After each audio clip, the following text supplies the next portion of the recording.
Ça veut dire qu'on va devoir intégrer de nouveaux aspects dans son quotidien.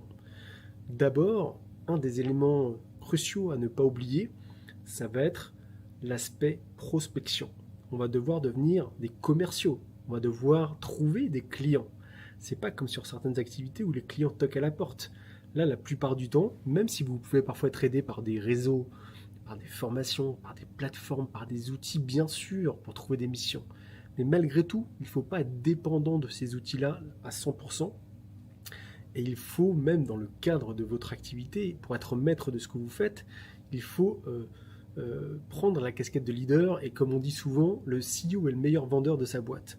Donc en tant que dirigeant de votre propre boîte, il faut que vous soyez à l'aise à vendre votre présence, vos services. Et donc pour cela, effectivement, il faut considérer un temps non négligeable à la prospection. Puisqu'il ne faut pas croire que créer une fiche sur Facebook, sur LinkedIn ou sur Instagram va vous apporter des clients en automatique. Ça, c'est des mensonges, mais profonds. En fait, ça ne va pas suffire et ça peut même parfois vous discréditer.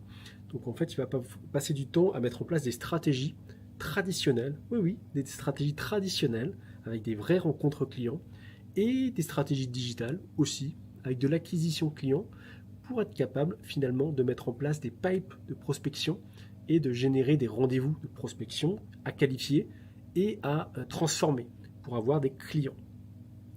Et ça, je pense que c'est 20% de son temps minimum quand on commence l'activité.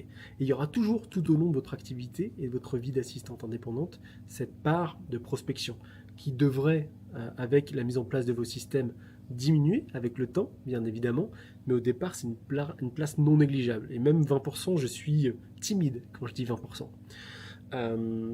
Premier pilier, la prospection. Deuxième pilier, la formation. Alors bien sûr, vous pouvez sortir d'excellentes formations d'assistante digitale. Il y en a d'excellentes sur le marché faites par des gens qui sont respectables et professionnels. Mais c'est pas pour ça que c'est terminé.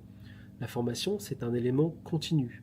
Notamment quand on est prestataire de service, on a un devoir de prestataire, de conseil sur notre expertise.